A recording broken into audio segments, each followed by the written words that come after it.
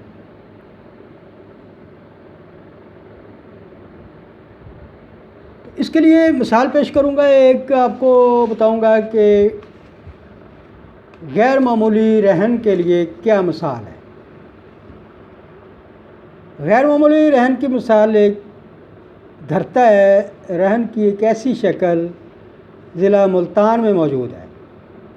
اس رہن کے ذریعے اراضی مرہونہ کا قبضہ راہن کے پاس رہتا ہے، تاہم راہن اراضی مرہونہ کی پیداوار کا 1/80 حصہ مرتہن کو دیتا ہے۔ تو یہ تو ہو گیا ناظرین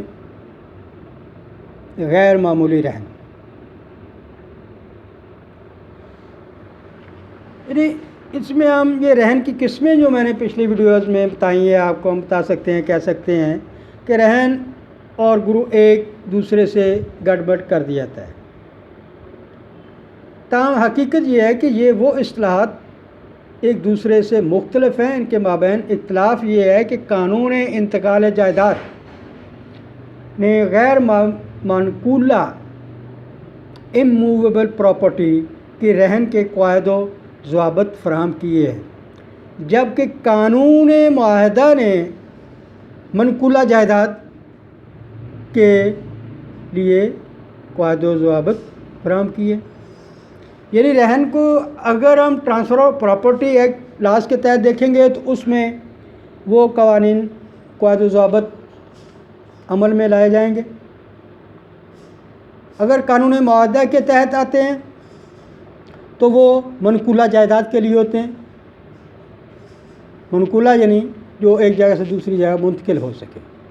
غیر منقولہ جو منتقل نہ ہو سکے، یعنی پلاٹ، گھر، زمین وغیرہ، یہ غیر منقولہ چیزیں ہیں. منقولہ وہ جو گاڑی ہے آپ کی، یا کوئی اور اس طرح کا ایسٹ، موٹر سائیکل یا کوئی چیز ہے جو آپ ایسٹ سمجھتے ہو اور وہ ایک جگہ سے دوسری جگہ منتقل ہو جاتی ہے، وہ منقولہ جائیداد کہلاتی ہے. اس پہ جو ہم قرض لیتے ہیں، اس قرض کے اگینسٹ بدلے میں ہم کچھ سیکیورٹی قرض دینے والے کو دیتے ہیں، وہ جو مختلف اشکال میں مختلف پیریڈ کے لیے ہوتی ہے.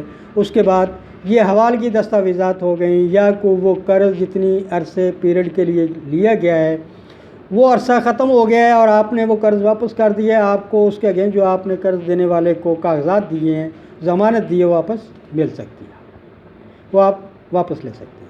اگر آپ نے مارگیج کے دائرہ میں رہتے ہوئے وہ ری پیمنٹ نہیں کی اس کو، بندے کو، کمپنی کو، بینک کو، تو وہ بینک کو حق حاصل ہوگا، عدالت سے ڈگری لے اور آپ کی وہ جائیداد ضبط کر کے اس کو سیل آؤٹ کر کے اس میں اس کا جتنا قرض ہے، جو چارجز ہیں، وہ اس جائیداد سے جو سیل کی ہے اس سیل اماؤنٹ سے ریکور کر لیں.